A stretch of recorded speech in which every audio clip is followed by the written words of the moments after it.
Welcome to The Explainer. Today, we're diving into a story that basically throws the rulebook at the window. We're going to try to map out its completely wild, unconventional, and, yeah, often contradictory narrative just to figure out what in the world is going on here. All right, so here's the game plan.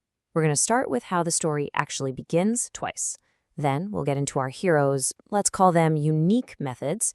We'll meet a second hero who feels a little too familiar, explore the totally bizarre physics of this universe, and finally we'll look at why this story just refuses to end.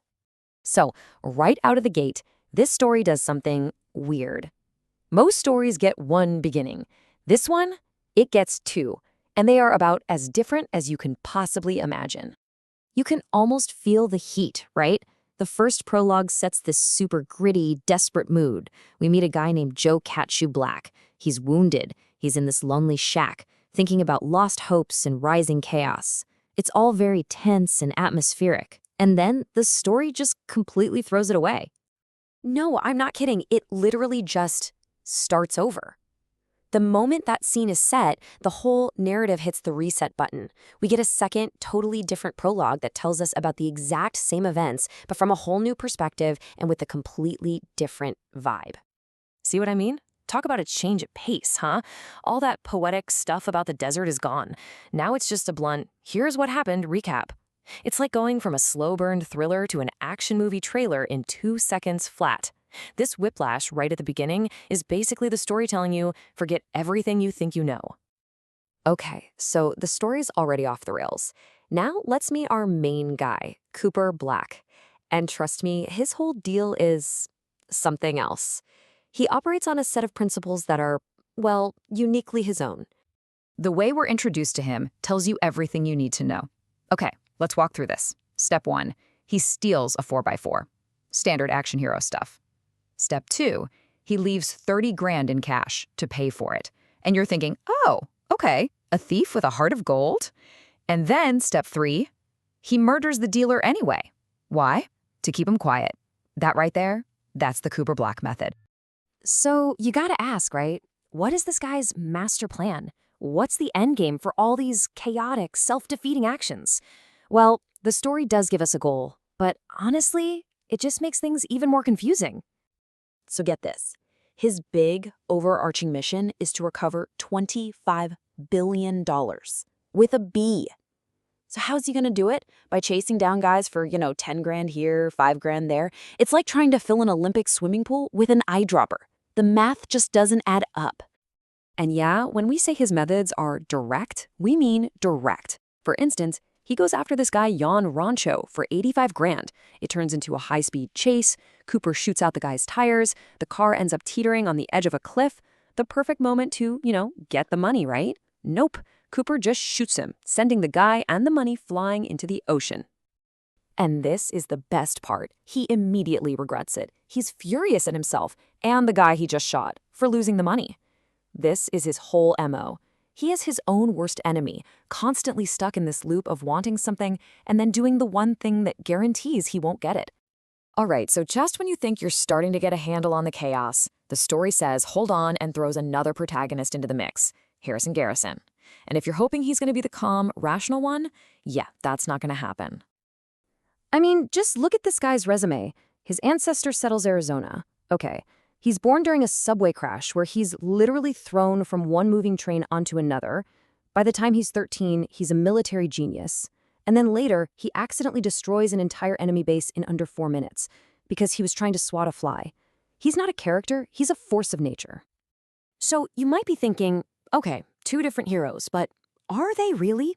Look at this. They're both backed by mysterious agencies with almost the same initials. Their go-to problem-solving technique is kicking down a door and pointing a gun. They both drive a yellow Lamborghini. They even listen to the same artist. It's pretty clear what's happening. These aren't 2 separate characters. They're just the same engine of chaos with a slightly different paint job. So, we have chaotic characters in a chaotic plot. It only makes sense that the world they live in is just as bonkers, right? Let's take a minute to unpack the actual physical and social laws of this place. In this world, words mean different things. Take negotiation. In our world, that involves talking. Here, When Cooper's crew gets taken hostage, he negotiates by offering the guard a $100 bill. The guard takes it, lets everyone go, and then gets arrested 30 seconds later. That, my friends, is a successful negotiation. The world is also filled with these amazingly specific details that are completely made up. Cooper's gun isn't just a Magnum. It's a legendary Magnum 44.8.